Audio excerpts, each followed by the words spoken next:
हम सब ने सुना है कि इस जन्म में जो हमें दुख मिलते हैं वो पिछले जन्म का कोई पाप होगा जो नष्ट हो रहा है, पर वो पुराने जन्म का पाप हमें इस जन्म में क्यों मिलता है या भोगना पड़ता है? तुम ही तो हो करने वाले तो तुम ही हो।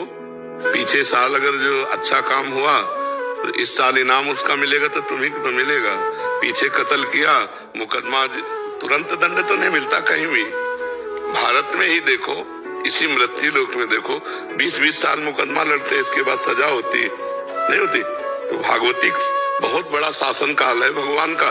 अब कितने जन्मों से हम जो जो करते चले आ रहे, उसका हिसाब हम ही को भोगना पड़ेगा, क्योंकि शरीर भले बदल दिए है तो हम ही, तो भोगना तो पड़ेगा ही।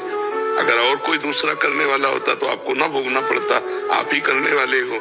मान लो पिछले जन्म में पुरुष रहे, इस जन्म में स्त्री रहे, उसके पहले क्या क्या रहे, तो जो जो हमसे कर्म होते वो हम ही को भोगने पड़ते हैं। परिवार का ही कोई शख्स छल कपट झूठ फरेब करे और उसकी वजह से रिश्ते खराब हो रहे हो तो क्या करना चाहिए? क्या लगता है आपका? हाँ भाई लगता है। आपका ब्याह हो चुका है? तो अब आपको क्या मतलब है? आप अपने पति के अनुकूल रहिए, भाई का त्याग कर दीजिए।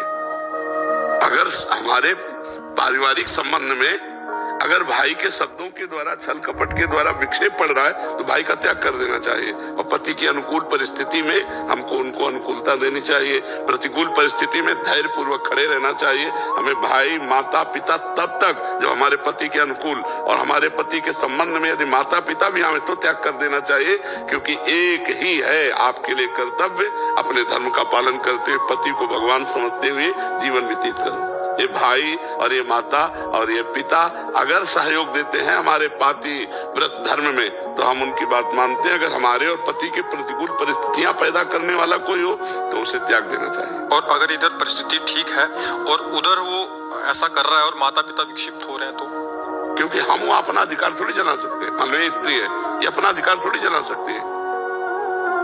क्या अधिकार जला सकती है? लाओ, या तो भाई अपने पास रख लो, तो अपने पास रखने का अधिकार पति को है कि वो अनुमति दे। उनके आदेश से ही आप अपने माता पिता को रख सकते हैं। इसलिए आपका प्रधान कर्तव्य लक्ष्य होना चाहिए पति। पातिव्रत धर्म से युक्त होकर पति को भगवान मानने वाली स्त्री सब लोग परलोक सब संभाल लेगी। उनके पास पुत्र है, उन्होंने कर्म किया है, पुत्र ऐसा आचरण करेगा कि दुख भोगना पड़ेगा। अगर आपकी उदारता, आपके पति की उदारता कि वो आपके पास रहे, आप सेवा करे, तो एक रास्ता बन सकता है। नहीं तो अपने अपने कर्म का अवश्य भोगना होता है। आप अपने पति को लेकर सतमार्ग में चलो।